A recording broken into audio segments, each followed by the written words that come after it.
Okay, I'm recording now. I started. All right, hello everyone. Thank you for coming to our panel.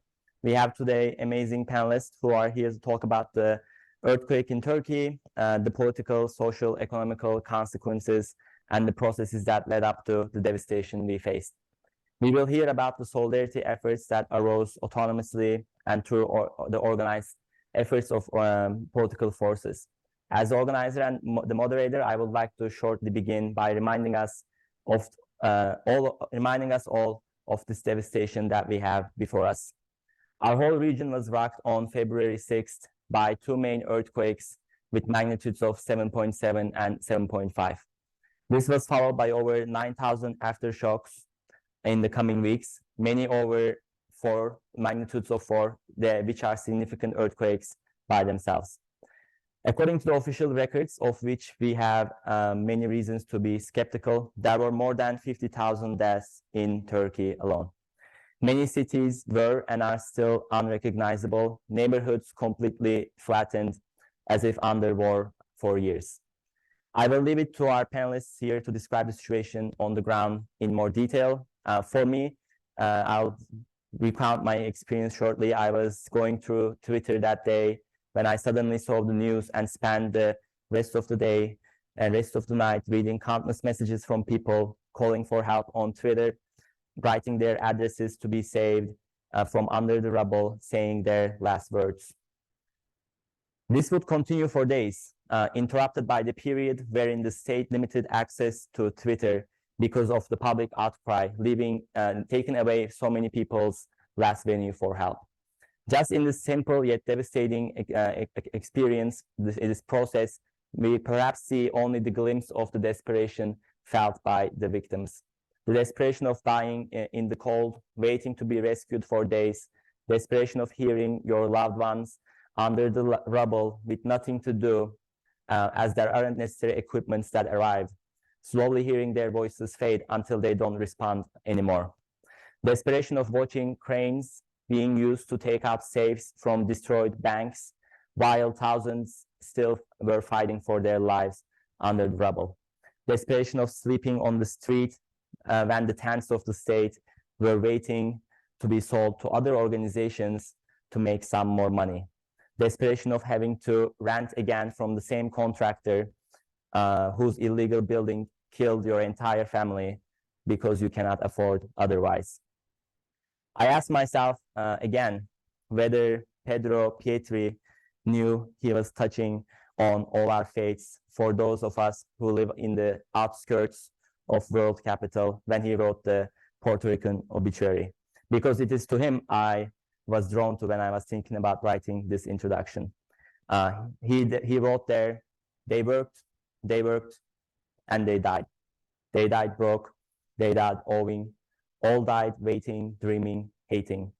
Juan died waiting for his number to hit. Miguel died waiting for his welfare check. Olga died waiting for a $5 raise. If you will pardon my initiative, I want to continue with my own thoughts. Ahmed died knowing for years his building many stories longer than the legal limit would kill him. Aisha died waiting to her last breath, sure that her mighty state would save her. Ali died freezing in the night under the rubble. Mehmet died by the lifter as it was clearing the wreckage to show fast that the situation was under control. Zeynep died, but no one knows where, but we know she's not in the numbers. We can continue a lot more, but I want to end with Pietri. Ahmed, Aisha, Ali, Mehmet, Zeynep, all died yesterday, today, and will die again tomorrow. We die easily, unspectacularly, in silence. Disaster seems like our second skin. What is that photo? A photo of a destroyed city, flood, earthquake, war, fire, a bomb. Just another rubble in the Middle East, or Asia, or Latin America, or Africa. Rubble erases difference. What is left is shapeless, concrete, and crushed lives. Many say in Turkey, usually as a joke, that geography is fate, while fate for most of us as such is death, injury, devastation, suffering, for others it's ever more riches.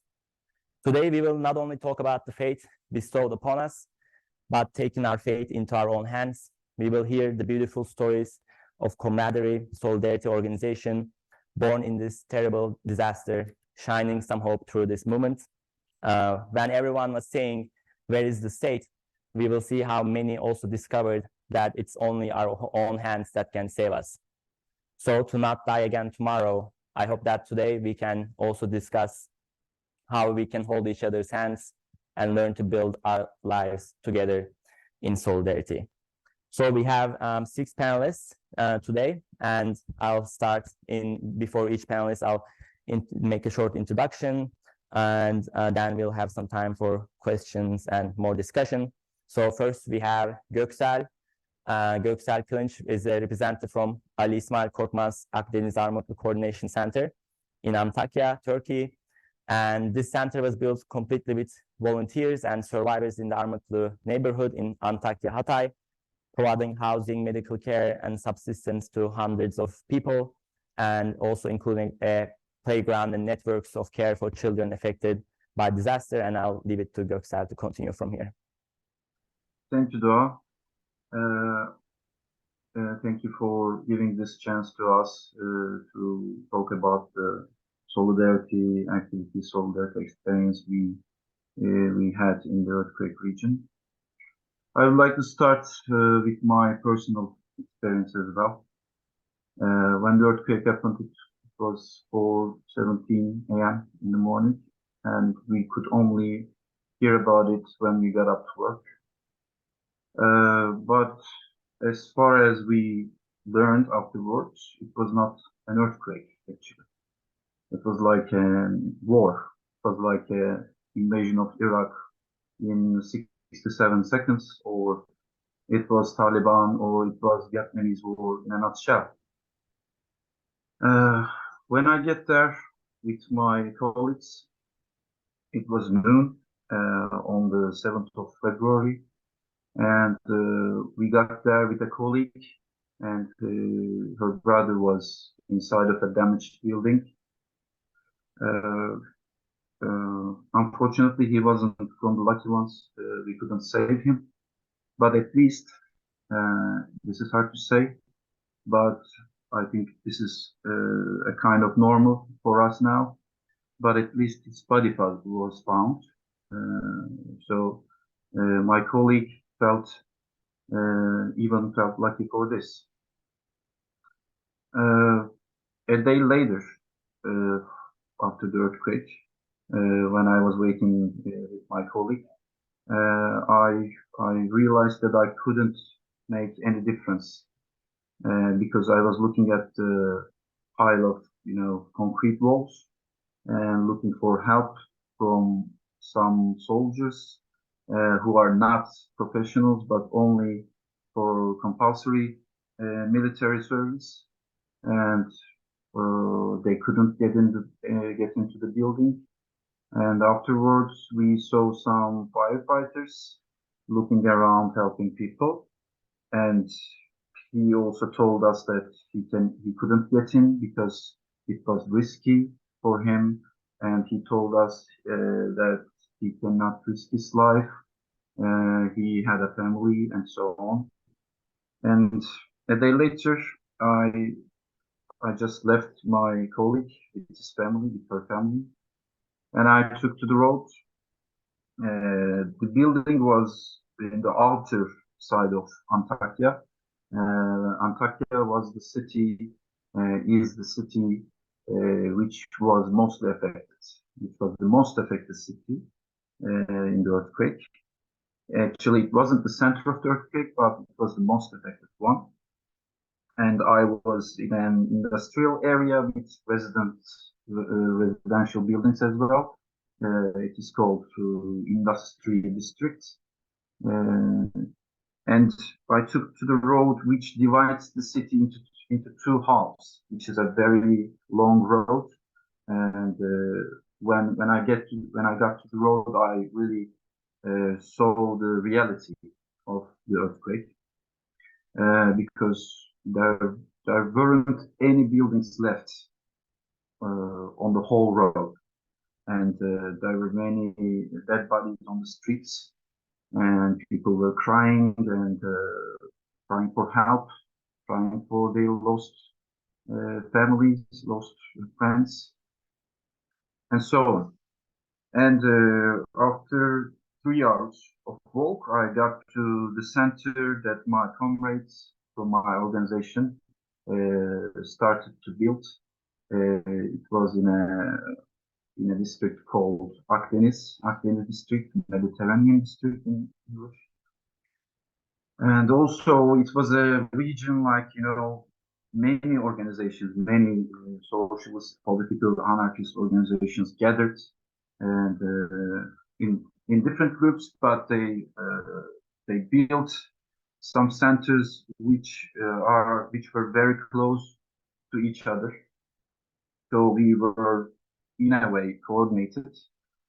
When I got there, there were a few of us started to do something. But we didn't know anything, actually. We didn't see a picture like that before. And we had some experience from Gezi Park resistance, for example, or the pandemic solidarities, or the forest fires in another region in Turkey, Muğla. We learned how to cope with disasters. We learned how to cope with state violence, and actually, it wasn't it was something very different for us, I guess, because this was a really massive, huge disaster, which I can say, which is the main reason was the state and its politics as well. So I cannot say this is an earthquake. This is a disaster of the state, I guess.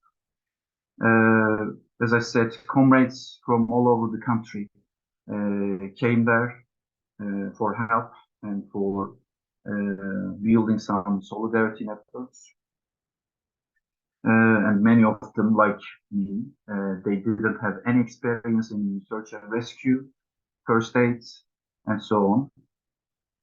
But in a situation like this, in a country like this, you have to learn the things that you have never experienced, because there is not such a responsible professional service that can help you.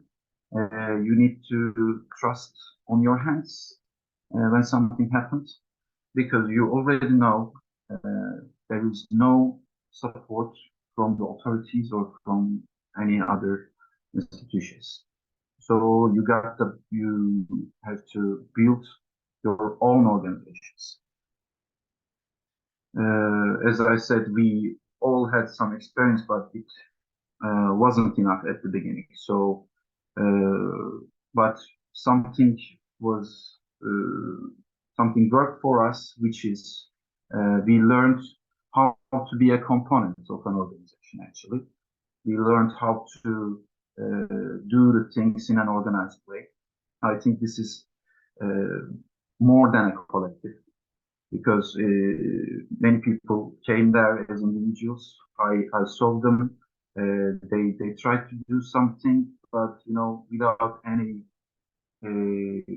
organization or any organized state of mind, it is impossible to do something solid, to do something really helpful for the people.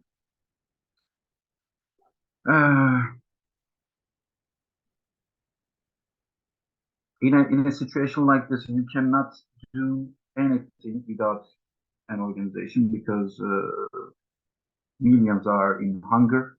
They don't have any shelters, and they don't have any chance to do something. In a moment, they lost everything. And there were many jobs to do, so you need to You need to build an organization to do all the stuff with the people, of course. When we talk about an organized resistance, I think this was a resistance against the state as well. When we talk about organized resistance and solidarity, I think we should count on our experience from the past, and also we should count on the organizations. It was like, you know, when it comes to the individuals, it was like chickens in a farm. They don't know how they lay the eggs and where the eggs are taken, but they do something, but they really don't know what to do with the stuff, and afterwards they feel a lot of despair, actually, because the situation was very dramatic, and with the efforts you spent on your individual stance, it was a way to feel helpless at the end. You know, it was inevitable.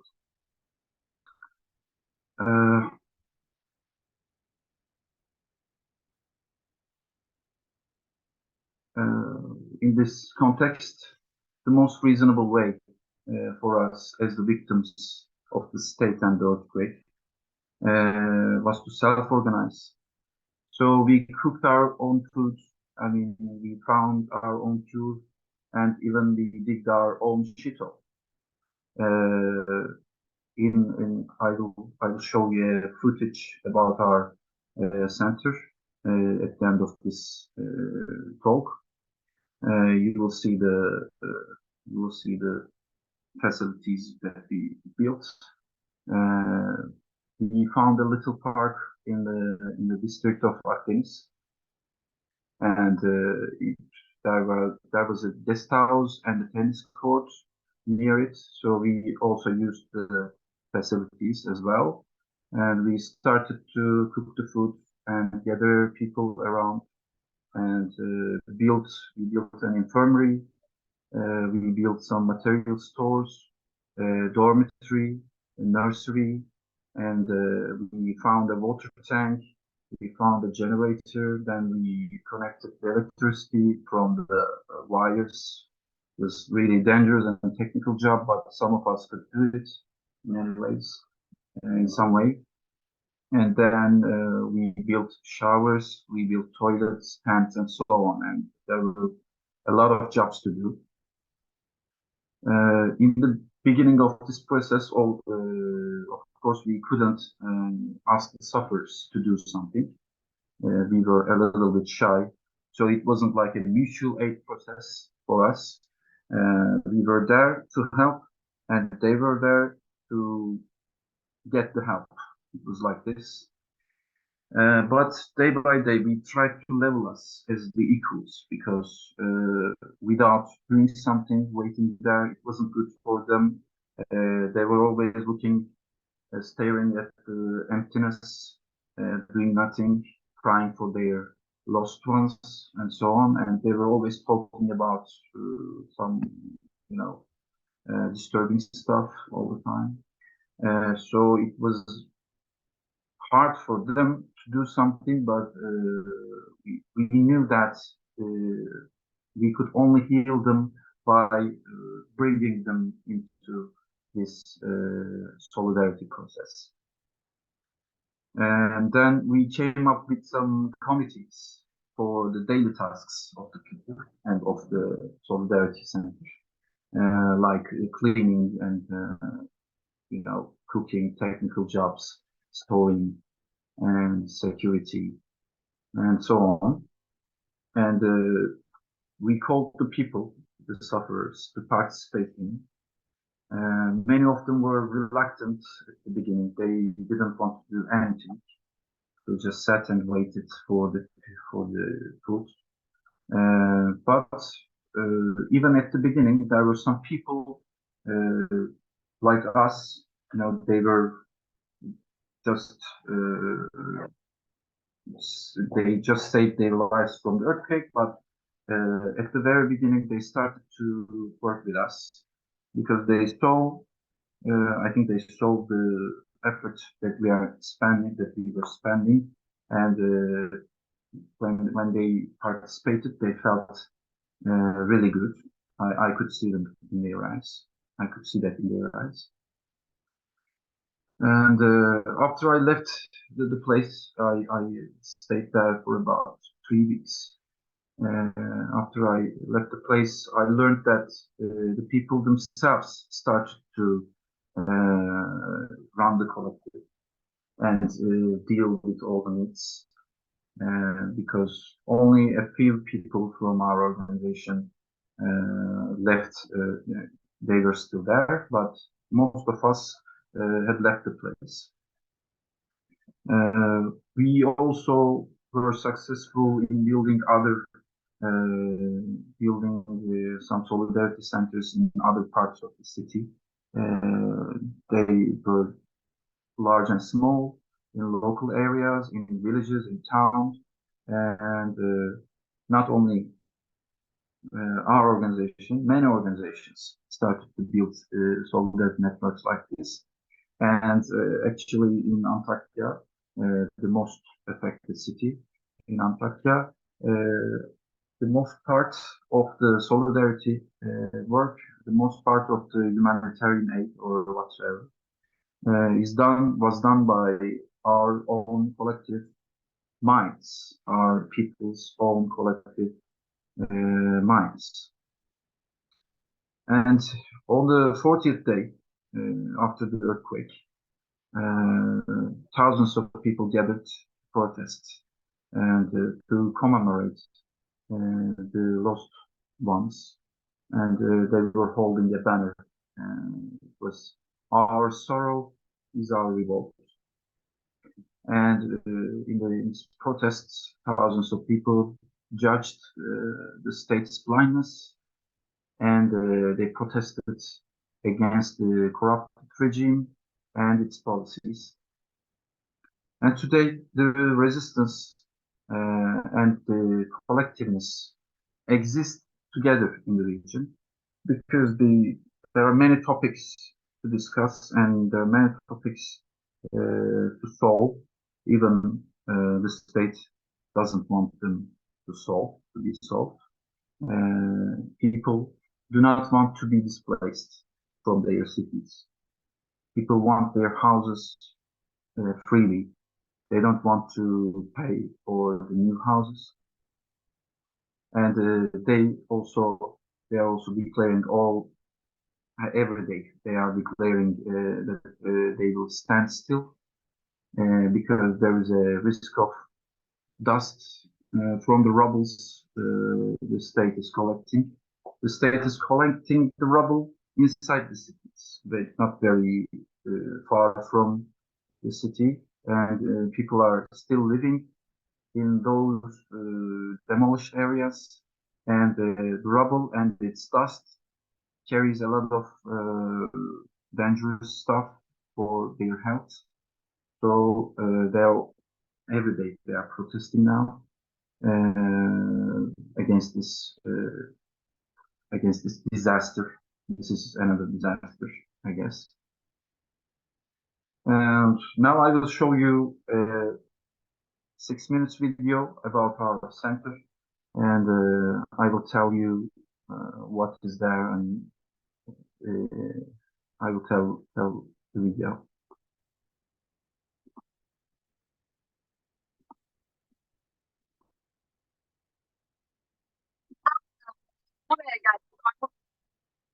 I think this is, can you hear me now again? Yeah, I think this is 6th or 7th day of the earthquake. And one of our comrades is telling about our center. The people are building some tents in the park. This is the small part of the park. Later on, we will see the bigger part.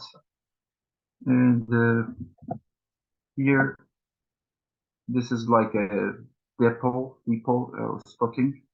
We didn't have a tent for storing the clothes, so we just put them in here.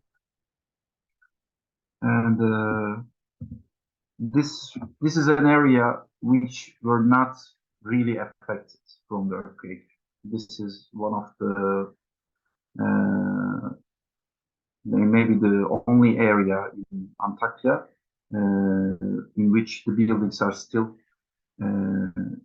okay, not okay, but not demolished. The people are not living inside the buildings. There were a lot of damages in the buildings, but they weren't demolished totally. And as you can see, this is part of our kitchen, but we are delivering some packages to the people from here. And this is our kitchen. Federation came to help us, a cooking federation in Turkey, and they are dealing with cooking every day. We dealt with it every day. And this is the bigger part of the park.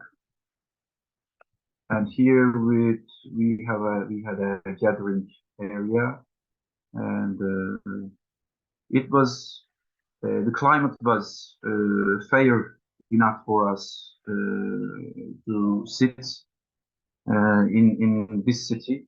In other cities, it was always snowing, and the temperature was so low, but here it was okay. And that day we already finished some tents to store the things here, and there are many blankets over here and there, and some little tents. And this is our guest house. We started to use it at the beginning of the earthquake. It was cool because it was just for one floor building. And we made it a dormitory for the older guys, older people. And we also used it as an infirmary. Here's our doctor working voluntarily. And this is also our pharmacy and infirmary. And they're storing the medicine here.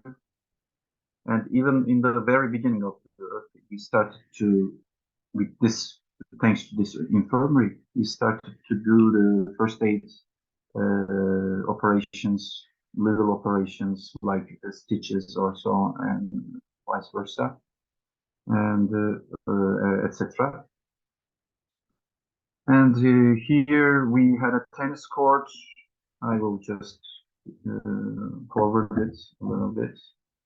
We also had some cars like this to deliver the packages to the other sides of the city, and we also dealt with the animals, both the street animals and the pets. And at those days, we started to, boil some water to wash ourselves, to have showers. And in this tennis court, we made it a store for our packages and stuff, and also we made it a dormitory for the volunteers and also the sufferers. This was our complex, and we could make it in a few days, and it really helped us, all the people in the region, to take care of ourselves. And that was all from me, guys.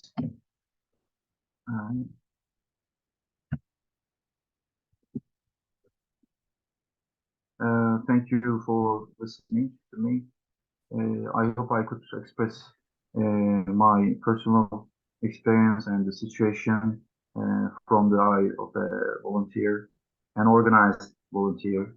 And I hope this experience also will be engraved into our collective memories of all the people all over the world. I would also like to thank to Marina for giving us this chance, and Doğa for giving us this chance. I also thank you, Marina, for giving us the messages in the very beginning of our solidarity process. You sent us a message, a solidarity message, and I really felt it. Thank you for that. And I hope we can create a better world with our solidarity capacities, organizational capacities, and I believe that we can make it better, and I think with better goals, with better perspectives, we have the capacity to cope with our own problems, our own disasters, and so on. I would be really pleased if you have further issues to discuss. Thank you so much. Yes, can you hear me? Okay. Yes, I can hear you. Thank you, Göksel. Awesome. Thank you so much for being here. So for also time's sake, let's move on to our next panelist, and then we'll have a complete discussion. And we have Mehmet here today from Lawyers Solidarity, and he was also active on the ground in Antakya during the disaster's first week, helping build volunteer institutions and providing survivors immediate assistance and legal aid. And Lawyers Solidarity also is following the continuing legal consequences and processes that ensue. So I'll leave it to Mehmet now. Hi, everybody. My name is Mehmet, as Doğa said. I arrived on Antakya, I guess, 6th of February. And when I arrived, of course, nobody was thinking about the legal part of the earthquake. But in few days, few weeks, legal problems started to occur. And now, if we are going to talk about the legal frame of this earthquake, we have to talk in three topics. First, criminal law. Secondly, private law, and the third one is state of emergency law. To start with criminal law frame of the earthquake, first we should start with deaths and injuries. According to Turkish law, in case of any injury or death caused by an earthquake, a problem of criminal responsibility will occur. Like someone has to be responsible for like any injury or death, and courts in Turkey tend to hold contractors criminally responsible for years. However, all of these damaged buildings had to get license. Like no one can build a building by himself without letting anybody know about it. And all of these buildings have also should be being regularly inspected by officials. So the problem is what will be extent of this criminal responsibility and which types of officers should be included. Courts do not like to include any officers or any state personnel, but starting with low-ranking bureaucrats, I suppose all of the government officials should be held responsible for this earthquake and all of the deaths, because there's a code of building, code of contractors, code of like how that inspection should be done, and nobody did it. Also, like most of the government buildings were destroyed in Antakya in all disaster zone, and all these buildings were built by tendering procedures. So bureaucrats authorized these buildings. Bureaucrats has a signature on the like inspection reports, and these buildings are like the buildings people wildly visit. And just because earthquake happened at midnight, at dawn, these buildings were offline. Nobody was in there. But if the earthquake happened in a midday or noon, the death ratio will be, I think, twice.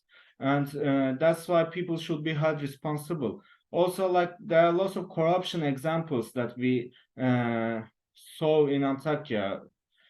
Like, a bureaucrat has a uncle who built a school and then create a market on it and then build an apartment on it, and nobody inspected that just because he's a family relative of a bureaucrat. So we are talking about a countrywide corruption, and if we are going to talk about justice, nearly all members and high-ranking officials should be tried, also together with most of the juristic officials, because we saw that there were like complaints about these buildings before the earthquake, like years before, and none of the prosecutors or the judges examined that complaints according to law. They all get bribed or something like that, and nobody really inspected those buildings. Also, another problem at criminal law is the collection of evidence. Like, according to law, prosecutors have to collect samples from damaged buildings, and an autopsy has to be made to all victims to determine the reason for that. But due to number of damaged, collapsed buildings, deaths, and continuous aftershock, it was impossible to do that. So the evidence was not collected rightly. Therefore, risk of expulsion for the responsibles due to lack of evidence is very high in the earthquake zone. And for an example, I visited several buildings with the prosecutors to help him, also to inspect him if he was doing right or not to his job. And there was a hospital in our zone. There were still 6 dead bodies in the hospital. They were left, they were bedded hospitals, and they were left during the earthquake, left inside, and they died because of, I think, maybe starvation, maybe drowned, I don't know, but they died inside, and they died in few days, and they waited there alive. And the prosecutor feared to enter inside, and he couldn't collect any evidence for that. He wanted me to enter inside, and I confess I also feared to get in that building, because the building was nearly collapsed and probably will collapse in an aftershock. Any aftershock may destroy it.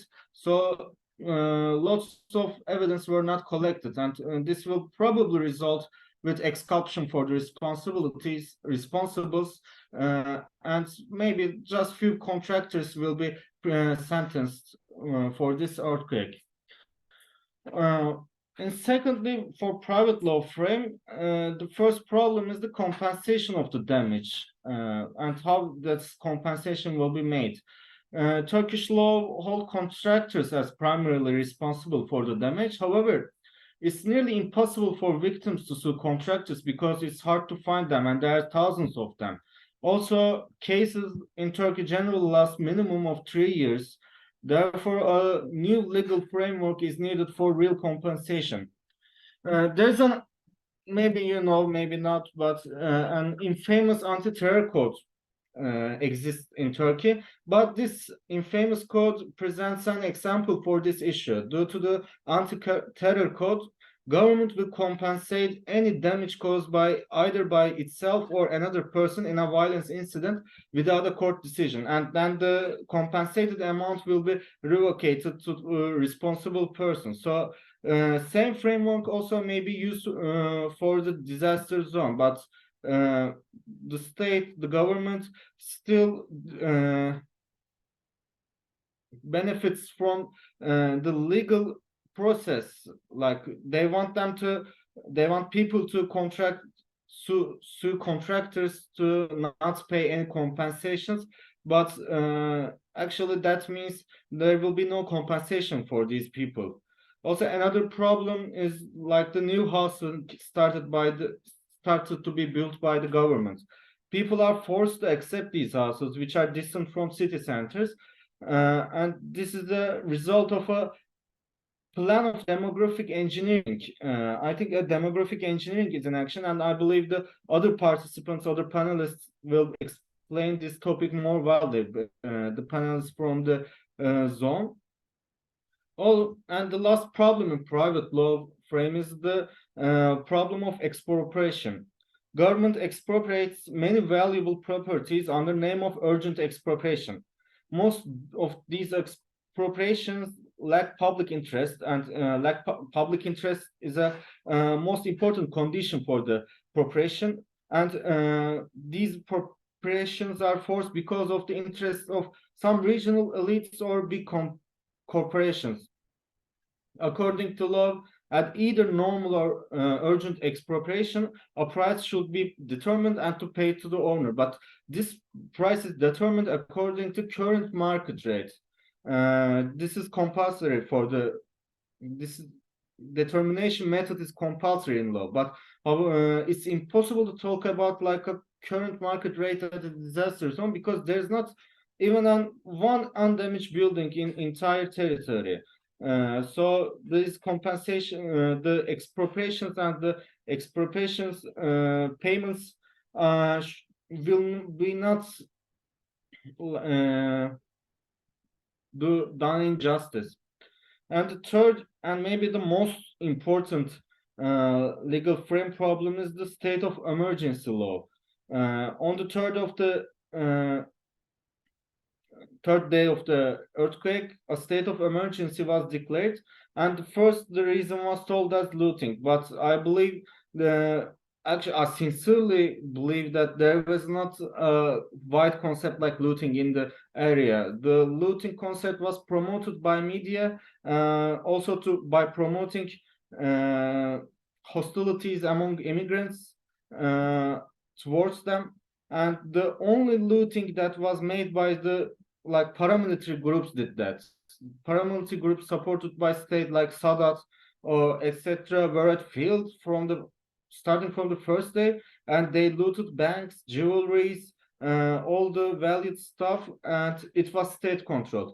So why that state of emergency was declared? I think it was declared to promote terror among victims, because people were triggered, and the government feared a potential riot in the region and tried to show its lethal forces, tried to spread terror and prevent a rebellion, prevent a riot by using terror.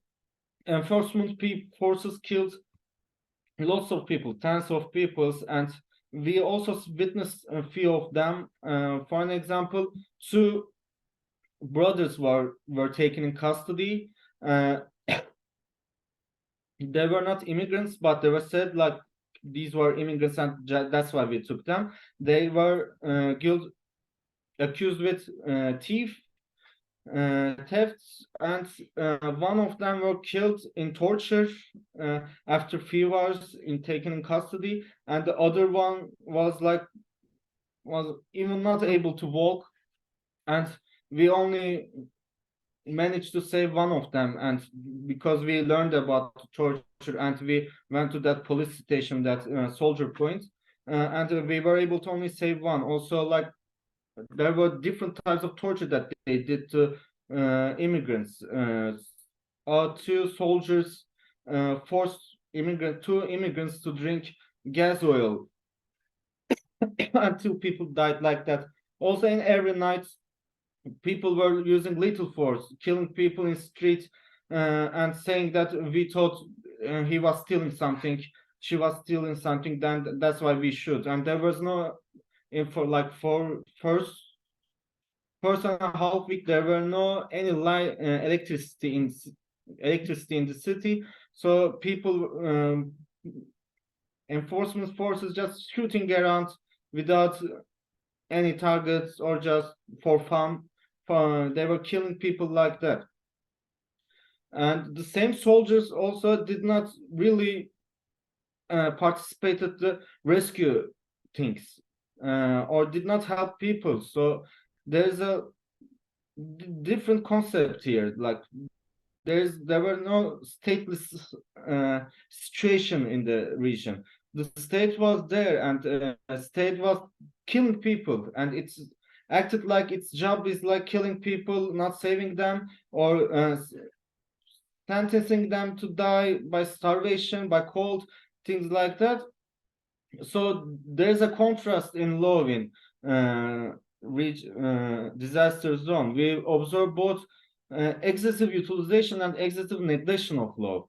Government benefited from the law according to its interests. However, people did not benefit from that law. Even they did not benefit from fundamental legal securities like living right to live.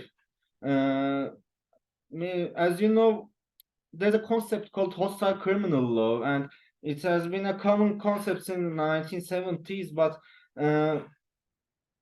in earthquake we experienced an advanced version of this hostile criminal law.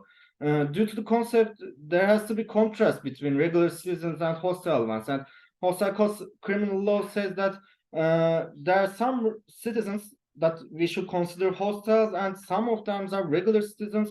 The hostiles are the enemies of states, and fundamental legal securities will not be used for them. They will not be important for them, so we should have to focus on to destroy them without any legal obstacles. And regular citizens will continue to benefit from legal securities. However, in our example, whole people are treated like hostile. Maybe we may name it like a civil war law, because there was a state and there are people. The state tried to kill or not to rescue them, and it's acted like its people, own people, all citizens, as hostile as a whole. And this is the situation not only started with earthquake. We experienced that kind of a law in Turkey for a few years, but the earthquake made it more visible, more experienced by whole people, and this was maybe the summary of the legal frame of the earthquake. And I'll should finish here.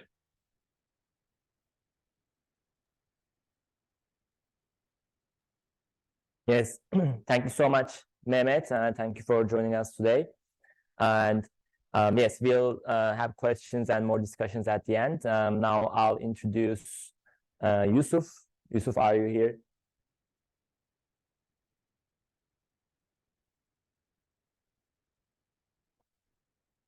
Yes. So yes, we're also happy to have Yusuf Alp here, who was involved in the original formations of pandemic solidarity networks, sort of networks that started in the pandemic, and also has been active in the region during the earthquake in multiple locations with various networks of solidarity and care. So I'll leave it to Yusuf here. Thank you. Thank you, Doğa. I wish that is a proper talk for panel. But first, I'd like to thank you for all your hard working about the situation, Doğa and Marina. We are very grateful with your labor, actually. And then I'd like to begin with a question to my talk, and that is a real question, not just to ask. I'm thinking about it maybe for weeks, and what exactly is a disaster? I'm asking this question for weeks. Why this question? Because we see gravity killing people on construction sites, and I'm not sure if gravity is a disaster, or we see trains collide for avoidable reasons, and I don't think that traffic is a natural disaster. Or what about fires or rains? Really, I'm complicated about this idea. So we see, we saw that wildfires and floods kill people, and we saw that storms killed people. If wind isn't a disaster, why Katrina is killing people? That's my question. And or what about pandemic, or what about wars? Actually, and this is maybe the main cause in our region. And maybe this the idea of maybe the how can I say, the short story of this question, what turns a death into a disaster? Is every death really a disaster? So for example, really what should think about companies that grow with coronavirus vaccines and add profit to their profits? What about BioNTech? That's my question. Why vaccines weren't free for people? So I'm not sure of disaster. I'm asking again, is an earthquake really a disaster? Or it's just an or it's just a move of nature? I'm really complicated about this cause.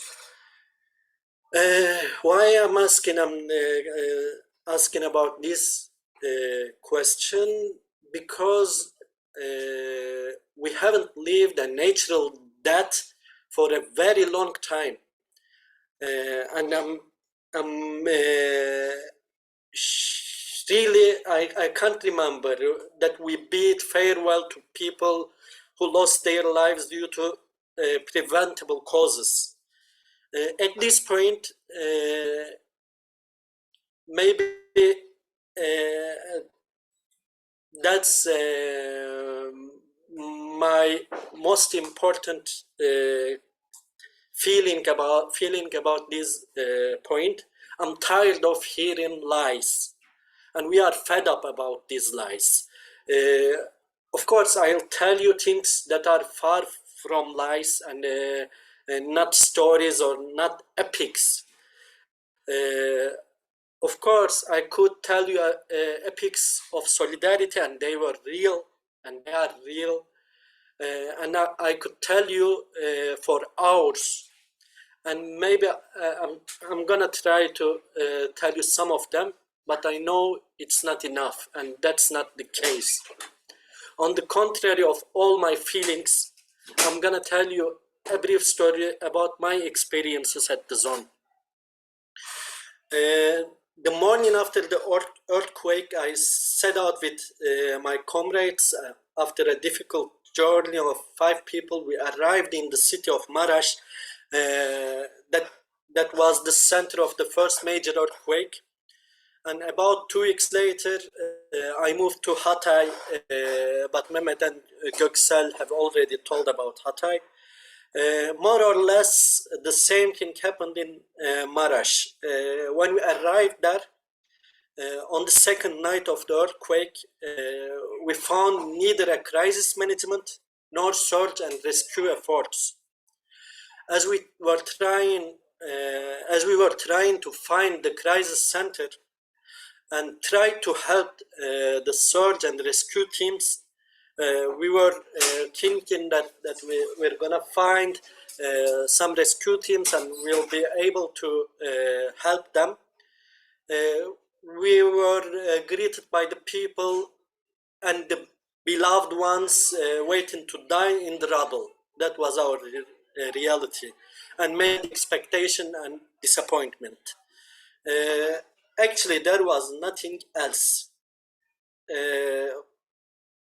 I want to tell more about the reality, but really, I don't think that I'm comfortable with the whole situation. As maybe more of our population, I'm fed up telling some of it.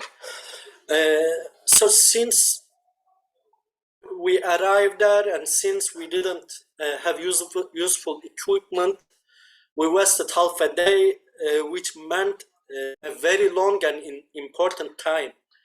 The next day, until next day, we were in a rush and not able to do nothing. So we were sad and angry and anxious. But the next day we went to the de facto and unofficial center opened to gather people by university workers. It was unofficial and it was de facto. So they don't, how can I say, for apply to open that. They just fed up and they opened that to people and they call for their relatives and beloveds. And so they organized the center for gathering to help each other. So we joined the volunteer team where 7 or 8 people were trying to provide food, shelter and hygiene conditions in a great mess and struggled with really huge difficulties. There were thousands of people there. It was a university a university campus, and there were really thousands of people there, thousands of sufferers there. So of course there was a huge chaos and no, yeah, you get it, I think. In that chaos we managed to organize thousands of people with a few who just had experienced in mutual aid works and managed the process in the first week without facing with bigger disasters. Really, maybe we should thank pandemic. Maybe we should thank wildfires, because if we didn't have that experiences, really, I don't want to think about that. Meanwhile, official centers were in disgrace, were in mess and in dirt, in, how can I say, in angry officials and rude people and that and things like that. But if we need to address the issue generally, I should underline that question: why were thousands of volunteers more willing and helpful than government agencies with billions of funds, the billions of dollars at the whole first week? It's a really big question to hear, and I think I have an answer for that. I think because everything continues in a profit-based way, everything is going on in a profit-based way before the human life and before the natural harmony. From the construction industry, and that's the first case, up until to search and rescue teams, organizations, all are going on, all are based on profit and rent, basically. And because of it, we did have to help each other. We did have to, rely on mutual aid works. We should. That was our case. I know somebody can think that this is special for Turkey, and this is this is special for a third world country, but I don't think that this is not just the story of a third. Of course, with the difference between them, neither we should accept the differences, but neither Chile, Greece, US, nor France or other countries are free from this story. And as I know, Marina, you are well experienced about catastrophes, crises all over the world, and I'm sure maybe besides differences, you will agree with me about this idea. In that point, I think we should understand that an unannounced war has been waged on us by the profit-based political economic system all over the world. And this is a painful reality.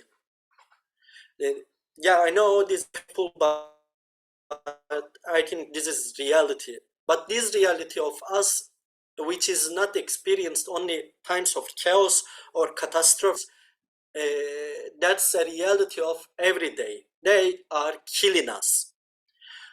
Our whole life is a reflection of this wreckage, basically. Our whole life is a story of this wreckage. We experience the same wreckage just only in longer time.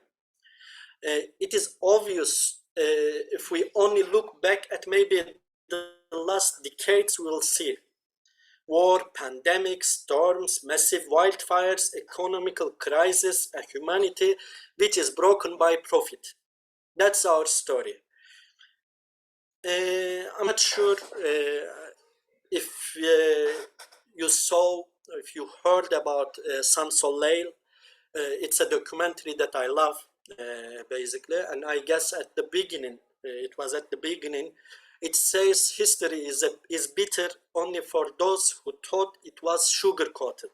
History is bitter only for those who thought it was sugar-coated. This is a sentence that I'm really impressed by. First, we have to accept some facts. There are no heroes to save us. There are no heroes to save us. I'm really impressed by that sentence, and I think it's true. And we can change things with nothing besides our own hands, with our common struggle. I have some questions. I heard some questions. Why didn't Afat come? Where is the Red Cross? Why aren't firefighters taking action? Why did they leave us in the rubble? Where is the state? I think now we need to get rid of these questions. And I'm getting to the end of my talk. But we must accept this. This is not a mistake. It's the nature of capitalist economy. This is not their mistake. They are not with lack ability. They are with a really good ability to kill us, actually. So the times of chaos are actually just a reflection. Okay, I think I'm gonna finish it. Okay, so let's go to the end of my opinion. Just I want to warn, if you live a similar situation of chaos, which I wish not, a person empowered by solidarity, if you are that person, you are the humans that rulers don't want. So they will tell you to wait for heroes, elections, states themselves. It's about choices. If you are building a solidarity, you are already strong. You don't need to wait for anything. I know this is not easy to accept, but if we don't accept this, we can't change anything. Because this is reality, or as Sartre says, this is the nausea of the population. We had that nausea, we should accept it, and we should change it. And finally, what did we leave, or what do we leave? It is a confrontation with reality. The people who faced with this reality, especially in a collective struggle, those who accept the reality, they are getting radicalized, or and they begin to think for radical solution. Those of who can't face reality are getting traumatized. So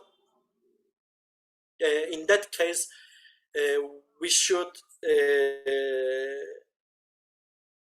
have a radical and total change in that broken hole.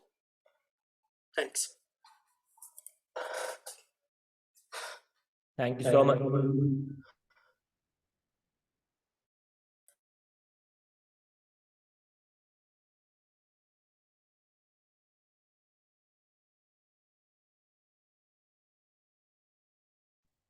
Oh, I think you're muted. Yes, sorry. Yeah, you can hear me now? Okay, yes. Now we're going to go on to Michelle, and I'll be translating as Michelle goes, and maybe my friend here, Göksel, can also help. So Michelle is joining us from Antakya, and representative also. He's a founding member of organization Nehna, and an elementary school teacher in Iskenderun. And Nehna is an organization located in Antakya, a culturally diverse and rich city that is among those most affected by the earthquake, like we discussed so far. And Nehna is a platform, and Michelle can tell more, that primarily studies on the preservation and exploration of Rum Orthodox community in the region, and they build far-reaching solidarity efforts throughout this process. So I'm going to leave it to Michelle now. Hi, welcome Michelle, and yes, we can begin.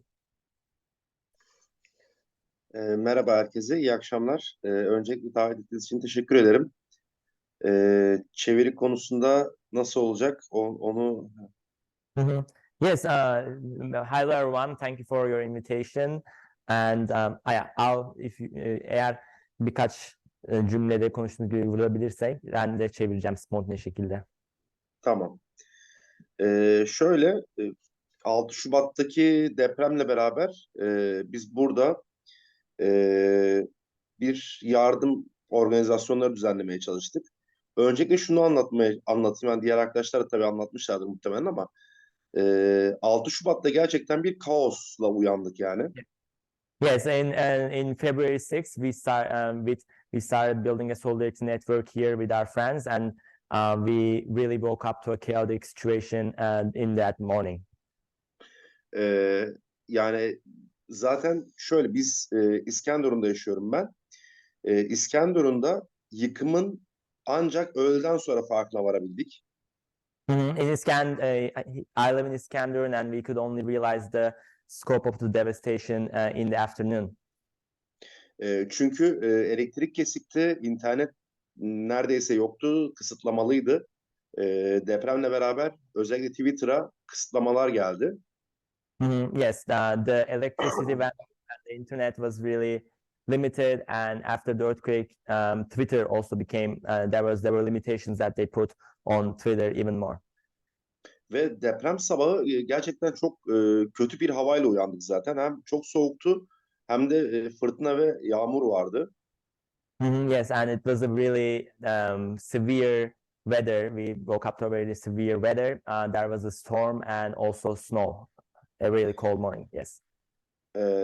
Öncelikle etrafımızda birkaç evin yıkıldığını fark ettik biz ailemle beraber.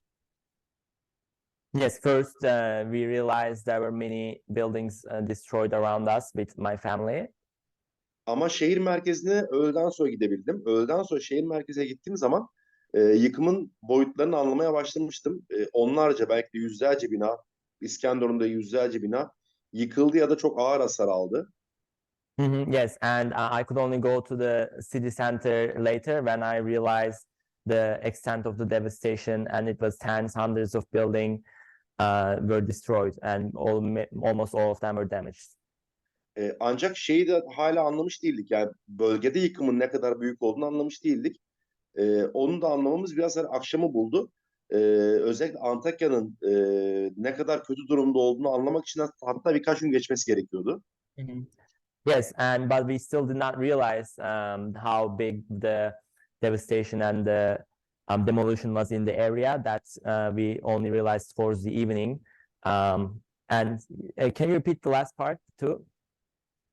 Nasıl? En son kısmı bir daha alabilir miyiz? Ya Antakya'daki yıkımı anlamak birkaç günümüzü aldı yani.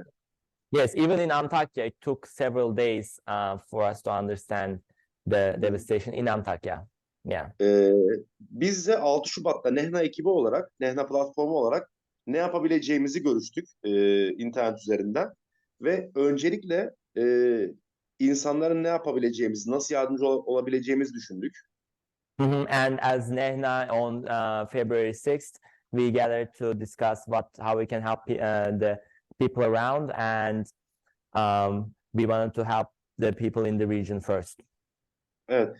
Anna Maria ile beraber bir yemekhane, aşevi organizasyonuna giriştik. Anna Maria İstanbul'da, İstanbul internet üzerinden, daha doğrusu İstanbul demeyeyim, internet üzerinden tanıştığı, bulduğu gönüllü aşçıları buraya sevk etti, İskenderun'a sevk etti.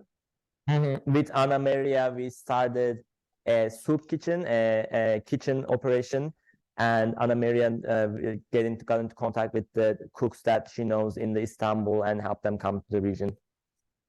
Ve burada biz kilise bahçesinde bir aşevi kurduk 7 Şubat'ta. Yes, and in the next day of the earthquake, in February 7th, we built a soup kitchen, in the yard of the church. İlk etapta hiçbir malzememiz yoktu. Evlerden getirdiğimiz kaplarla yemekleri yapmaya çalıştık. Evlerden getirdiğimiz malzemelerle yemek yapmaya çalıştık. Yes, first we did not have any supplies, so we tried to cook with the equipment that we brought from our houses. Ama daha sonra ihtiyaç çok büyük olduğu için Anna Maria ile beraber Twitter üzerinden çağrılar yapıp buraya daha profesyonel yemek, işte tencereler, ocaklar gelmesini sağladık. But because we needed more equipment, we made a call from Twitter with Anna Maria, and we coordinated more like professional equipment to come to the region.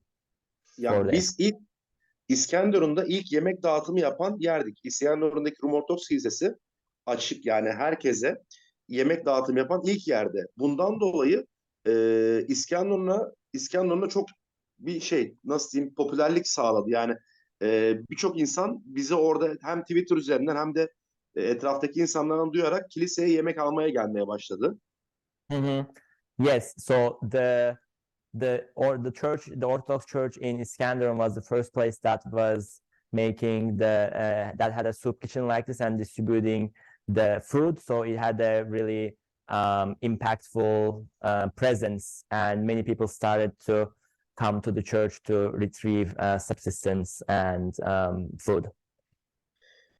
Şimdi bunu yaparken tabii Twitter'da da bir kurduğumuz aşevi çok popüler oldu ve İskenderun'a gelen yardımlar bizim dışımızda, bizden bağımsız bir şekilde bizim kilise üzerinden, bizim kiliseye gelmeye başladı. And during that time, so because of the situation, the kitchen, the soup, became very popular on Twitter, and other forms of aid that come to Iskenderun started coming mediated through our kitchen. Evet. Ve biz orada sadece yemek dağıtımı değil, bu sefer insanların ihtiyaçlarını karşılamak için işte kıyafet, erzak, ilaç, yani onların günlük ihtiyaçlarını karşılayabilecek şeylerin dağıtımına başladık. Yes, and so we started not only providing food, but all other supplies that came to the region, like clothing, medicine, and other sorts of help were distributed from this center. Daha sonra insanlar tabii barınma sorunu yaşıyorlardı. Kilisemizin bir bahçesi vardı. Orayı çadır alanı olarak kullanmaya başladık. İlk günlerde yaklaşık 60-70 kişi orada konakladı. Yes, and there was of course a housing problem faced by the people, and we started using the courtyard of the church to provide housing, a center for housing, and at first 60 to 70 people started to being housed there in that area. Aynı zamanda şeye de başlamıştık. Biz dediğim gibi kilisenin alanı genel bir yardım merkezine dönüştüğü için elimizdeki artık bütün erzakları, çadırları veya diğer malzemeleri oradan dağıtımını sürekli yaptık. 20 Şubat'a kadar aşevimiz de açıktı. Malzeme dağıtımına devam etti. Yes, and since the church and its courtyard has turned into a general distribution and coordination center, we started coordinating other sources of help through that, and until 20th of February, it served this purpose. 20'sinde aşevini kapatmak zorunda kaldık. Çünkü 20 Şubat'ta ikinci deprem oldu. 6.4'lük deprem oldu. Ve kilise daha büyük bir hasar aldı. Bundan dolayı kapatmak zorunda kaldık.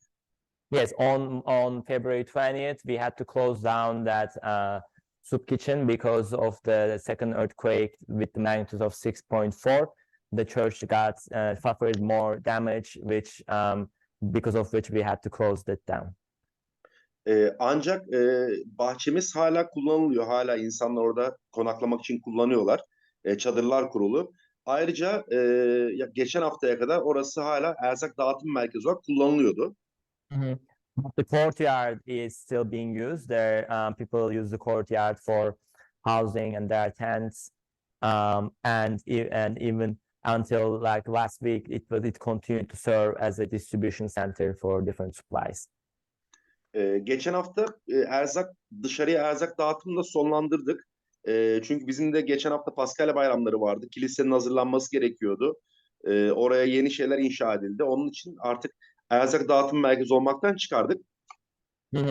Yes, last week the courtyard ceased to be a distribution center because of Easter, I think. Easter. Yes, Easter. So the church had to be ready for different celebrations. Ancak tüm bu süreç içerisinde kilise gerçekten birçok insanın ihtiyaçlarını karşıladı. Yani kilisedeki daha doğrusu organizasyon, oradaki organizasyon sadece Hristiyan, yani Rum Ortodoksları kapsamıyordu. Oradaki tüm insanlara yardım etmek için kurulan ve Nehne öncülüğünde kurulan bir çalışmaydı. Yes, but throughout this whole process, the church and the coordination efforts established there was able to help a lot of people. It wasn't only an initiative built to assist the Rum Orthodox community, but appeal and help to the community in the region as a whole. Burada birkaç sorun da yaşadık tabii. Özellikle birkaç tane video internet üzerinden paylaşıma geçmişti. Birkaç tane yobaz, nasıl anlatacağız yani onu bilmiyorum.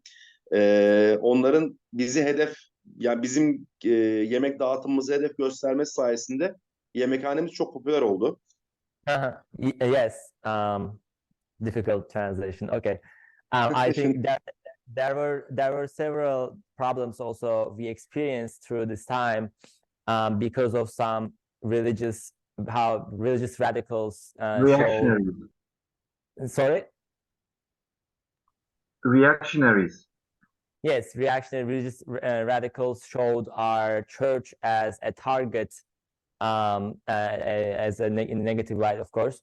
Our center, our kitchen also became really popular inadvertently became popular on Twitter. Genel olarak kilisede bunları yaptık. Bu süreç içerisinde özellikle ilk birkaç gün devletin hiçbir neredeyse kurumunu alanda göremedik. Yes, we couldn't see any institution of the state on the ground at the beginning. Yani bunun sebepleri tabii tartışılır ama burada yerelde şöyle bir problem de vardı. Buralı olan bütün devlet memurları aynı zamanda kendi enkazları ya da kendi ailelerinin ne derler, belki canlarını kurtarmak için uğraşıyordu. Yes, we can discuss many different reasons for this, but also the state officials and other bureaucrats there, they were also victims, and they were trying to save their own, they were also working on saving their own families who were under the rubble at the time. Ama bu bir bahane değil, olmaması gerekirdi. Çünkü şehir dışından görevlendirilecek olan çalışanlarla bu sorun çözülebilirdi. And but still, this shouldn't be an excuse because this problem could have been solved with officials who were appointed from out of the state who could have came to the region. Benim söyleyeceklerim genel olarak bunlar. Belki toplumumuzun tanıtımını Anna daha iyi yapabilir.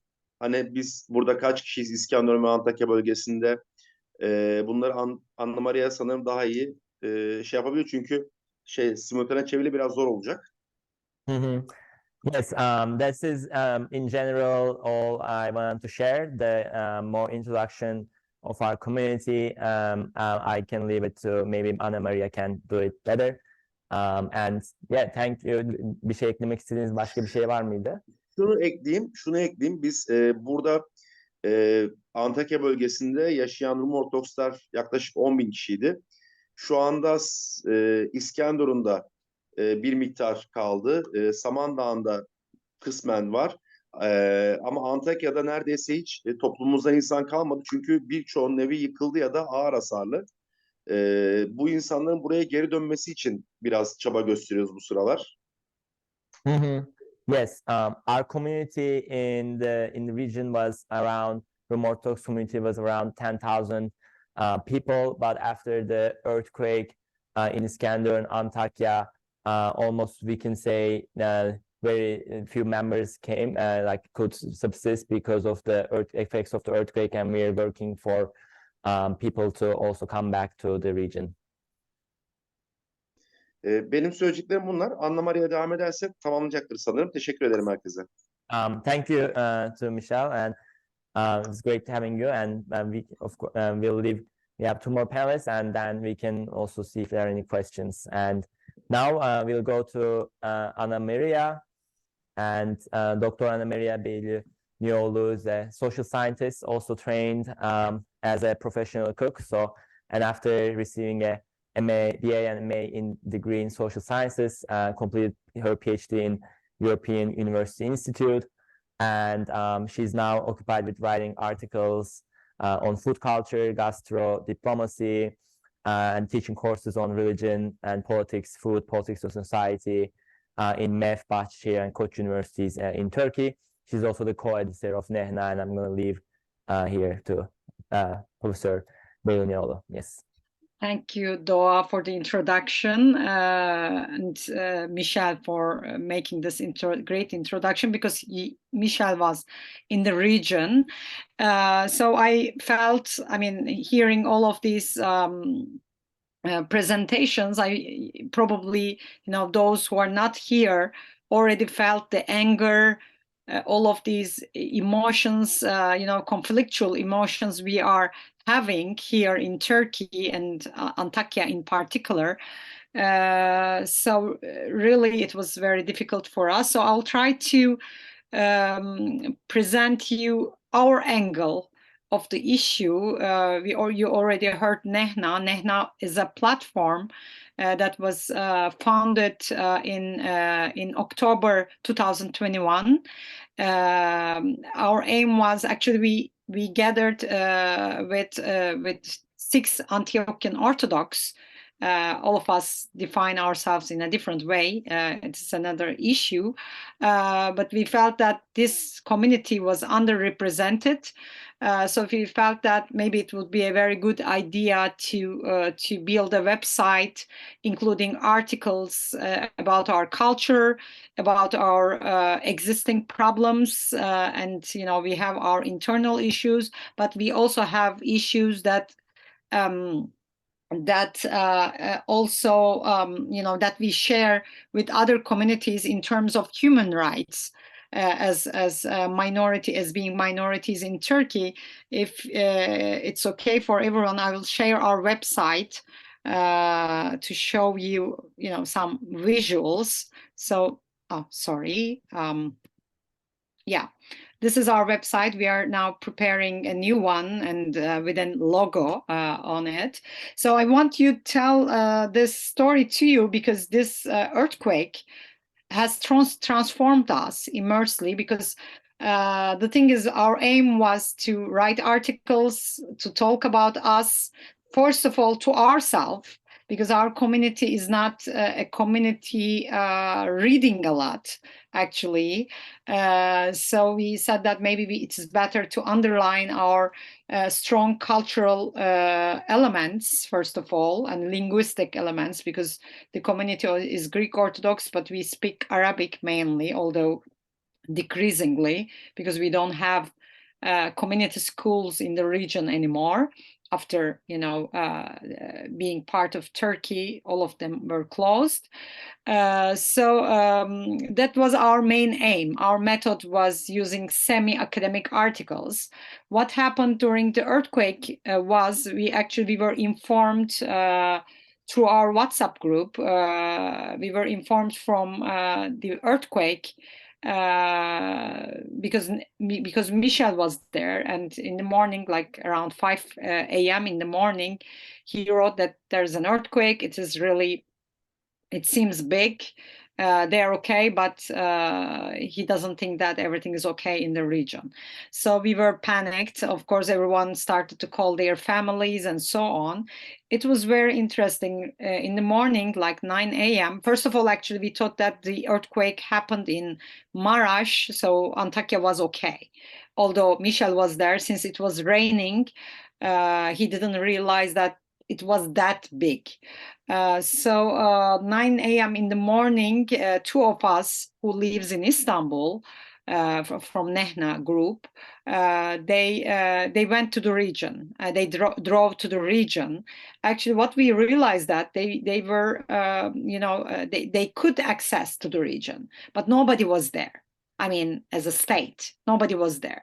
So, from the start, Michel already told about the kitchen story, and as he was talking, I showed the video of the kitchen in Iskenderun. So first we thought about what can we do about the region.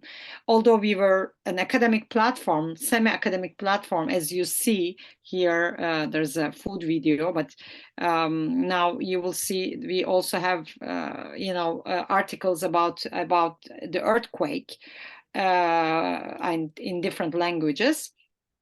But first we focused on humanitarian aid, because we felt that was something we should do as Antiochians living in diaspora, if I may say.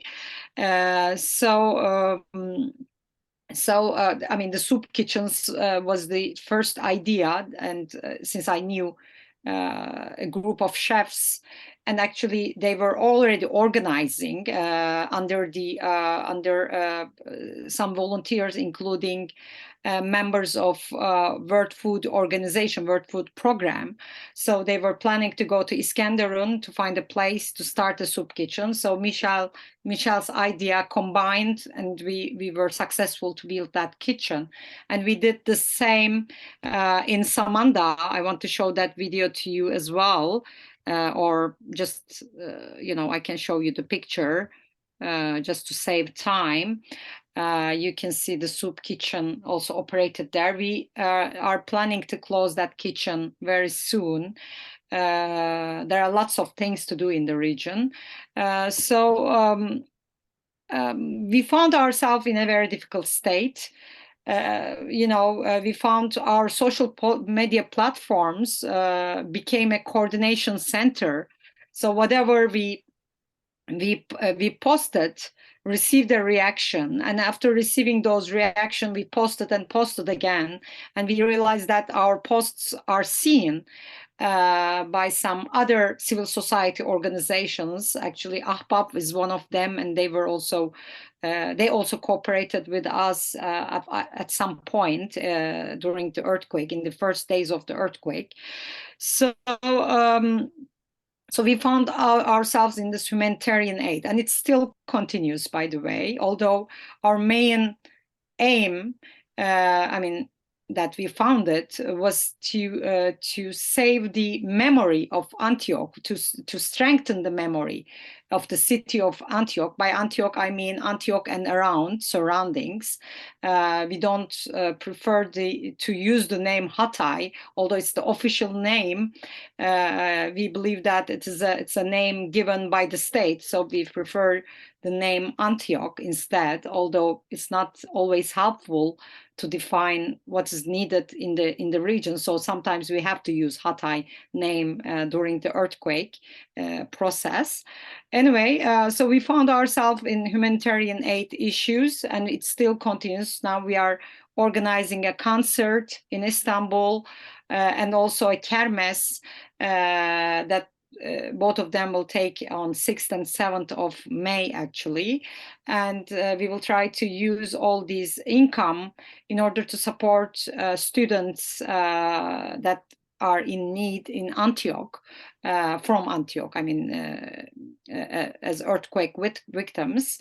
But in the long run, we believe that our role is different, actually. Although we also try to, take part in the projects or support those projects that will help people to go back to Antioch, to build and continue their lives there. We believe that it is very, very important because we, you see the churches here, actually. Let me show one of our churches in Samandağ. It is in that state, it's not usable anymore. So these construction of these churches in the future will be very, very important. But we believe that it's not enough to save Antioch. I mean, Antioch can only be saved by keeping their people there, keeping their lives. I'm sure, I know that it is almost impossible to keep the same, but we can try at least. So if we don't do that, and some of the presenters already mentioned the expropriation activities, actually, this is very serious. So we try to voice the concerns about that on our social media platforms, on the meetings that we organize. There will be one by Kıraathane. There's this organization in Turkey. They organize talks, in different areas. So there will be one tomorrow to raise awareness of the fact that Antioch can be the same as Sur or Van. Sur had a lot of changes with the interruption by the state. Same in Van after the earthquake. The city has changed enormously, and today we know that most of the residents are not living there anymore. And as Antiochians, we are very tied, although I'm living in diaspora, and we are very tied to our culture, cultural elements, and we can't imagine ourselves without Antioch. So we believe as Nehna, although these humanitarian aid issues are very important, we have to support students, those students who lost their families, is very, very crucial to keep those people there, to keep to strengthen their hope, at least, because otherwise these people have to go abroad somehow. I mean, using some fundings. So these things are important. But what else we are doing? We are actually trying to be part of two projects. Actually, we are trying to organize two projects. One big project is creating a digital memory center that people can upload their pictures about Antioch. I mean, the old Antioch. So we will have a reference point as the construction process take place. We will have a reference point there. Antioch was like this, and you built that. I hope we won't have to say that. I hope our efforts will work and it will be close to the older version, but unfortunately I'm not very hopeful about that, as I see what's happening politically. I mean, we have an upcoming elections. Things may change, but still, if nothing changes, everything is very crucial for us. We are also, coordinating with other universities. We are creating a oral history project, oral history center, that we can collect all the memorial stuff about memory, about Antioch. So we believe that these things are crucial to underline what we feel, because memory is very important to us. If we don't have that memory, if we don't have the people with that memory, we don't have Antioch, although we built safe houses there. I forgot to mention that Nehna is not a social media, it's not a civil society organization, I mean official one. We are a platform, but we don't have, unfortunately, yet official state. We were actually, before the earthquake, we were planning to be an association, but we were waiting for the elections, because being an association is not easy, especially if you are trying to underline human rights issues in Turkey. And as being, Christian minority. By the way, although we are Christian minorities who are running this website, let me switch to the website.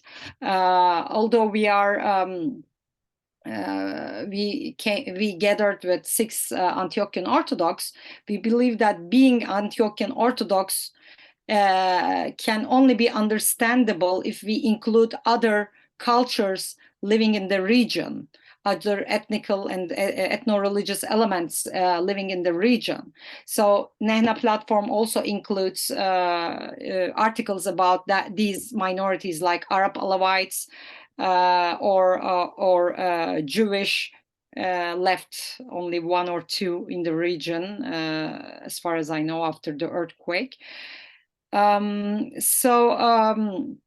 are not an official organization, but in order to run these projects I just mentioned to you, we are actually seeking funding. We applied several fundings that allow us to apply without being an association. Hopefully we will have good replies from those fundings. But we already started the projects without waiting for the funding. Hopefully, it will be stronger if we get the funding. I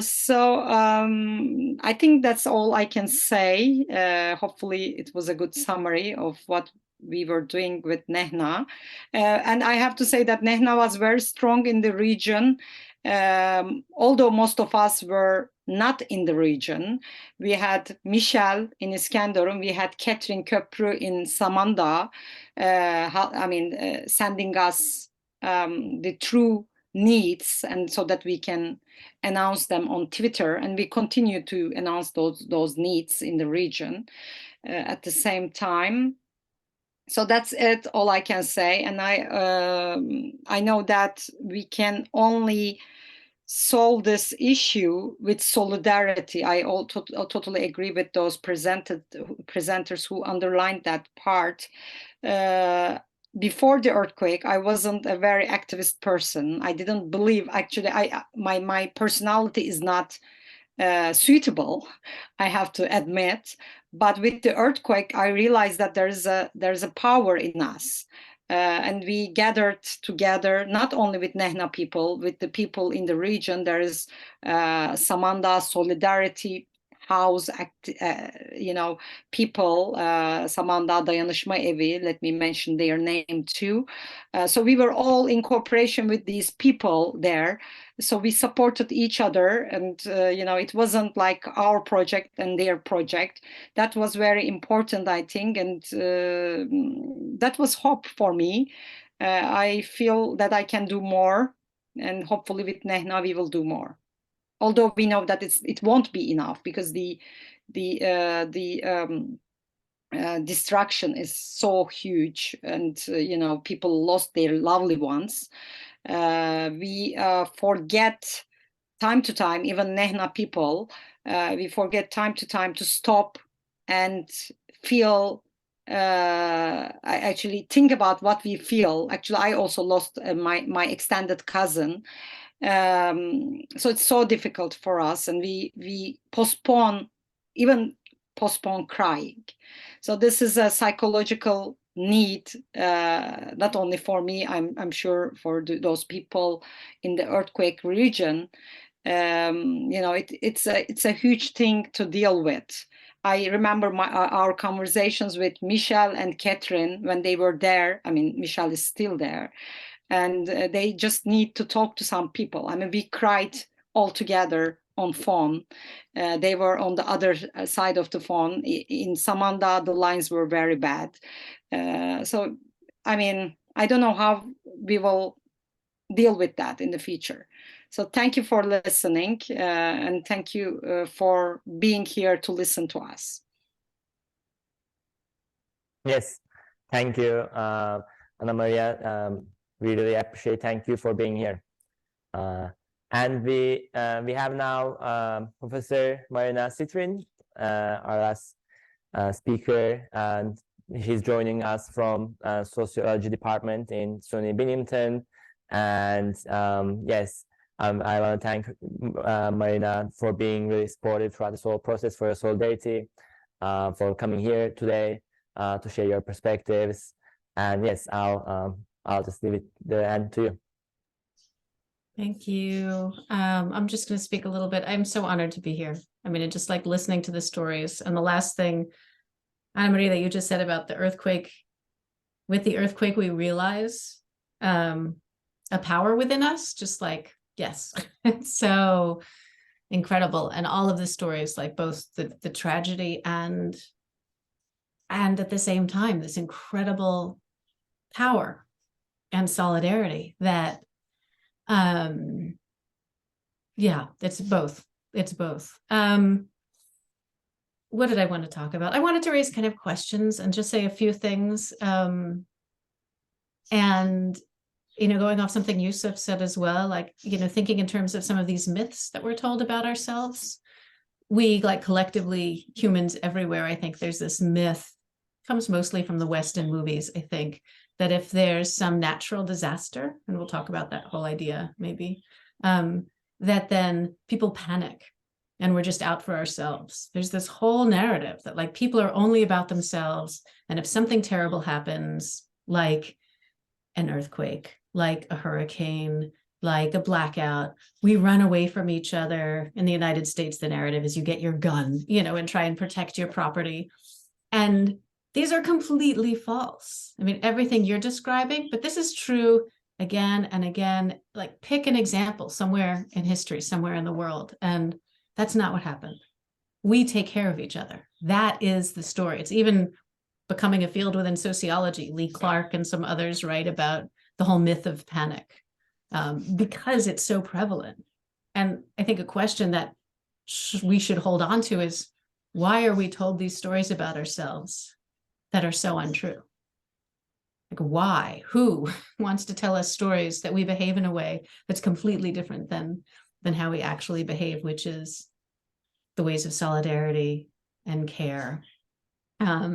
And even without even, I mean, I'm not going to go into this very much at all, but during the pandemic, I think that's how I met some of you, as far as the different, mutual aid networks and solidarity networks. And I was part of a group of mostly women from different parts of the world who decided we should tell our stories, not the stories of panic. And we didn't even know what those stories were yet. And it was a network of friends reaching out to other friends. So I reached out to my friend Vanessa in Brazil, who reached out to Lais, who is an African migrant, to Portugal, who reached out to her friend in Southern Africa. And we didn't know what we would find exactly, except, and this is March in the pandemic, people started to ask around and look around, and everywhere. I mean, and then it was in Kurdish Iraq, and it was in Turkey and South Korea. People reached out to other kind of friend networks.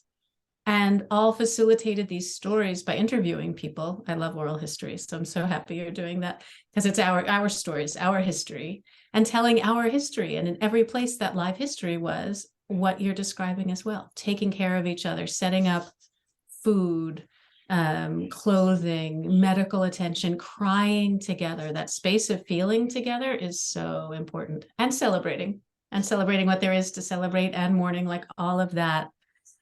And that just happens again and again and again all over the world. And so there's so many stories of it, and reminding ourselves that that's our history, the solidarity history. The other piece that I think there are a few things kind of in common in so many examples throughout the world in different places. And the other is this that Yusuf was talking about, in calling these moments, these crises, natural disasters. I mean, we even name storms and things, at least in some parts of the world. There's a hurricane and it has a name, and it makes it like it's far away from us. So it's not that this storm happened, so what do we do in this storm? But somehow there's an external force on us that hits us. And then when people are harmed or die, it seems external, like there's no way to explain it. It's some weird named storm or earthquake, rather than looking more closely at these things happen all the time. Why do people die? Why do buildings fall down? Whose homes are built in which neighborhoods? So whether that's like thinking about the earthquake, or when there's going to be a road built, whose neighborhood does the road get built through? If there's going to be a chemical plant, in which neighborhood is the chemical plant? Like all of these things are, there's a structure in the inequality that affects us. So it's not natural. That certain buildings collapse and others don't is not natural. There's something else happening there that we do have to talk about. And it can be hard to talk about too, because we don't want to sound like we're lecturing about politics in a moment of horror. And at the same time, there's also a process of rebuilding happening. So asking those questions is also, well, where are things being rebuilt? Who's getting moved to what neighborhood? Whose homes get built first? All of those questions are part of, I think, the whole conversation that we should be talking about. I want to leave time for more conversation and questions. I do want to just address the legal piece too, because it's something that I think is really interesting in different ways. But the legal, like the repression, it's not interesting in like some academic way interesting, but throughout these different crises that happen, people turn to each other. The institutions always fail.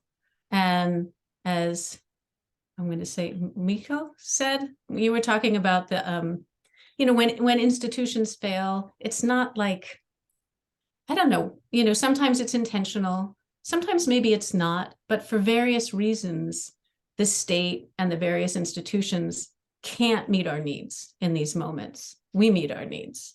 And they can't meet our needs. And so then we stop often even looking to them or asking them. We self-organize. We do this ourselves in so many places. And when that's for a short period of time, there sometimes is not repression. But it seems to me that starting during the pandemic, when we around the world were self-organizing in so many places to meet our needs with food and health and emotional care, and not looking to the institutions, whether they have bad intentions or not, they turned their back on us. And so we turn to each other and turn our back on them also. And then over time in the pandemic, in so many places around the world, I know Turkey was one, Argentina, Brazil, certain cities in the United States, then made it illegal for us to care for each other and made repression. And it sounds like that's a lot of what's happening in Turkey now with the earthquake as well. And that should make us question also. So why would it be illegal to take care of each other? And that makes me wonder also about even if the institution fails, the fact that then we turn away from the institution and look to each other can create a panic for institutions. That's their panic. Their panic is we don't need them and we won't look to them. And then why do they exist? Not everywhere, but that these are questions. I guess I want to say them more as questions than as overarching statements. And then with the repression that comes in those moments, how we organize out of that, and organizing with each other, thinking more globally. So sharing more of the stories globally to help support one another. And that, okay, the last question I'd like to leave us with to think about is that the incredible rapid way that we respond and support and meet each other's needs, food, health, even in a lot of places, not looking to the legal system if there's a harm, but coming up with our own groups to process together if there's a harm. So all kinds of alternatives to, you know, what is the overarching system, that we create all these other different relationships and systems. And then whatever kind of government institutions or other more official organizations try and come in and kind of take back their legitimacy that they lost. But they don't do it as well. They don't organize as well because they're not on the ground. We know each other. We know our neighbors. We know the schools. We know the kids in the school. We know what we need. We know how to resolve harm with each other because we know why that person maybe was acting out, because we know their cousins and their family. And so we're closer to it. We can organize better for so many reasons this way with each other. So why do we then sometimes start to look back to those institutions that failed and abandoned us? So I think our big question too is, in the long run, how do we shift our way of imagining how we organize society to learn from, even in all the horror in these moments, there's so much beauty and care. How do we learn from the beauty and care to think differently about organizing everything differently in society? Those moments that are so awful, there's also so much beauty in them. How do we hold that beauty and those relationships? So those are lots of questions that I want to raise. Yes, thank you so much, Marina. And yes, I want to thank everyone again, all the participants, for their amazing contributions and for taking the time to be here. And I want to recognize that we're almost towards the end of our scheduled time. And so first, I'm going to ask if any of the listeners have any questions. Please go ahead.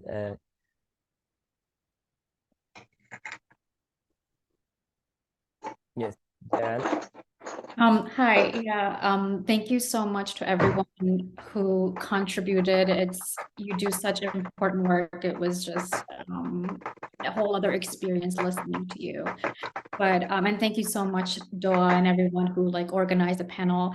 I have a quick question for Ana Maria, and about encouraging the community to move back to Antakya. And you talked about the projects that you have going on, the oral history and the digital memory, to make sure that the city is reconstructed in a way that's similar to what it was. Besides such initiatives, and trying to make sure that it looks the way it did before, what other projects or initiatives are you thinking of, are you working on to, encourage the community to come back? Because it's like you said, it's so important to keep that, culture and that community, that history as part of that region, and not, pushing them away to diaspora, because that's pretty much what happens with minorities in Turkey. So just wanted to ask further about that. Hello, can you hear me? This is Rita Nizami. Yeah, we hear you. Rita, we can hear you. Yes, first of all, I want to thank all the panelists on my behalf and on University of the entire university and all my students for speaking to us and allowing us to have a clearer grasp of what is happening right now. I am unfortunately not there because I have been fundraising for the earthquake victims in Turkey and Syria right here at the university. So, and I especially want to thank Doa for the efforts, for all his efforts and for all his contribution in making this possible. So this is a very important panel that he has organized, and I'm so happy that it has been recorded, and I am going to make sure that I share it extensively. Thank you again, all of you. Yes, thank you, Rida, and yeah, thank you for your initiative in starting this fundraiser, and yeah, thank you for joining. Yes, I guess I'll leave it to Anna Maria to respond. Okay. Thanks, Ms. Nizami, for all the comments. So let me answer to Jeran's question. How people will go back? Of course, it's very difficult to answer, but I mean, this wasn't your question. I know. I mean, what Nehna is doing. Actually, we are. From the beginning, we try to say to our community first and to the others secondly, that it is impossible to live in diaspora. Actually, we hear those stories that people took their relatives, close relatives, to USA. There's this particular story I heard. So our friend took his mother from the region right after the earthquake. Actually, he couldn't, communicate to her like in the first 7 days. But when they found her, three brothers were living in the USA, so they invited her to USA, but she wasn't well. She didn't feel well, although it's a very safe environment. He said that they did all to feel her comfortable, but they failed to do that. So in the end, I told my friend that yes, they did everything, but they can't actually bring her home back, to the USA. So now they are back to the region. They are trying to organize a container for her that she will live in the region with her neighbors. So people know that already. In the city of Mersin, which is close to the region of which is close to the Antioch, it's very populated with Antiochian people today, and it's very packed. So people there are not very happy, and it's very difficult for them to continue on the financial aid, because the rents are very high, and they don't know how long those financial aids will continue. So it's impossible, for them to imagine a life in another city and in another country. So they will be in diaspora forever. And for Antiochian people, this is twice, and this is doubled and tripled. Because their culture is very important. I know for everyone their culture is very important, but I try to explain in my presentation for the Antiochians they have a very strong cultural elements that they really love. So that's why Michelle is actually trying to support and follow up what's going on with the container city project that will actually first for the Christians, but still it's an ongoing project. So we follow that. We try to raise some fundings for that project. But other than that, as I said, setting that environment will not be enough. We have to build that memory. We have to keep that memory, not only for those people there, for the people abroad, for the people that are not Antiochians. Because if people forget about the region, And today I heard actually that the aids stopped to the region, but for example, there are still some needs for hygiene packages and so on. Now it's getting very hot in the region and people need some summer clothes there, and people stop thinking about the region. So we have to raise that awareness. We have to underline this importance of this memory, both for the people of Antioch and people who are not close to any Antiochian people, just to keep that feeling going. So this is what we can do, since we are not an official organization. Hopefully after the elections we will become an association, and then we will have more things to do, I hope, but our capability is also limited, what's going on politically, because as far as I know, we don't have any say on the region that the houses will build, because the main argument of the state is that the region is not safe, so that they will build the city on the mountains. But the problem is that I'm not an expert on that, but the experts say that it's not about whether the region is risky. It's about the buildings you build is according to that risk. I mean, so although we say that, nobody listened to us, and probably most of the city will be moved to the mountains. Maybe things will change after the election, hopefully.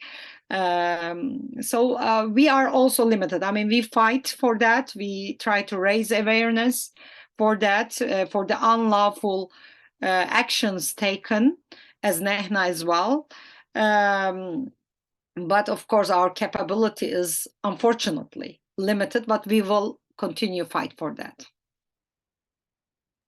Thank you. Even though you say, it's limited, it sounds like you're doing so much and it's so important. Like, thank you for explaining. Yeah. Yes, thank you so much. And since we started approximately 10 minutes late, I just want to see if there are maybe one more question, if there is one. Or I want to see if any of the panelists would like to comment on any other, or would like to say some other, maybe answer Marina's very great questions, or any comment on any other way. Well, not an answer, but maybe an addition. She's very right about all the situation all over the world. And we need to make a difference, I guess, because we learned a lot from the natural disasters, and I don't mean natural. I mean, they are not natural disasters from now on, because we live in a world totally shaped by the humankind, and when the humankind interferes in nature's business, it's not natural anymore. So we need to discuss about our society and our social structures. And I think this solidarity people among the world will have to talk about the new structures, the new social structures. We have to do it because the only people we are consciously facing the reality. I think we are the only people doing this. So we have to think about it, and we have to build the new social systems that will help us to surrender, help us to survive. Thank you. Yes, thank you, Yüksel. And I think since we should end the official part of the panel now, and I want to again thank everyone who joined, our panelists, especially for taking the time and meeting here. And yes, I hope you have a great night in Turkey, and have a great day if you're in this part of the world. Thank you. Thank Okay. you. Bye bye, everyone.